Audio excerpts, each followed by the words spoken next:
যে হনুমানজির নিত্য পূজা যদি আপনি ঘরে শুরু করেন তাহলে কোন কোন শক্তি বা শুরু হয়ে যায়।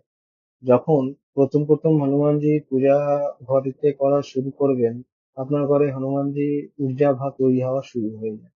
হনুমানজির ঊর্জা তৈরি হওয়া শুরু হয়ে যায়।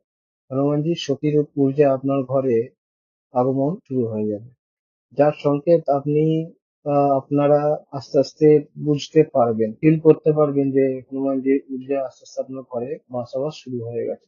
এরকম বুঝবেন, দেখবেন কেউ মনে হবে যে আপনার সাথে সাথে চলছে। হ্যাঁ, আপনি যেখানে যাচ্ছেন বা ঘরে যখন পূজা ঘরে পুজো করতে বসছেন, হনুমানজির সামনে বসছেন, কেউ আপনার সাথে বসছে উঠছে, আপনি ফিল করতে পারবেন এই জিনিসটা। যে আপনার দেখবেন সব রকম বাধা বিপত্তি থেকে আপনাকে রক্ষা করছে।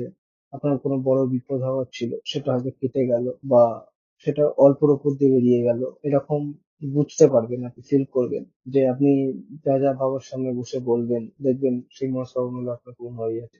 হুম। তাছাড়া এগুলো ছাড়াও ঘরে যদি কোনো নেগেটিভ শক্তি থেকে থাকে, নেগেটিভ ঊর্জা, নেগেটিভ শক্তি যদি থেকে থাকে, সেগুলো দেখবেন আস্তে আস্তে কেটে যাচ্ছে। ঘরে দেখবেন ঝগড়া ঝাঁটি অশান্তি, হুম, যেগুলো হয়, এগুলো বলার নেই নতুন করে কিছু। যারা বোঝার বুঝে নেবেন, হয় সেগুলো দেখবেন আস্তে আস্তে কম হওয়া শুরু করবে। সংসারে দেখবেন শান্তির ভাব আসা শুরু করবে। আপনি চল্লিশা পাঠ করতে করতে দেখবেন আপনার মধ্যে একটা কামনেস আসবে। আপনি দেখবেন ঝগড়াঝাটি অশান্তি থেকে আপনি একটু দূরে যাবেন। এরকম অনেক অগুন্তি, এই আগেই বললাম অগুন্তি অগুন্তি। তো বলার এই নিয়ে যদি কিছু জানতে চান, তবে এই নিয়ে আরেকটা আলাদা কোনো অডিও বানিয়ে দেবো যে হনুমান চল্লিশা পাঠ করার কি কি চেঞ্জেস আসে।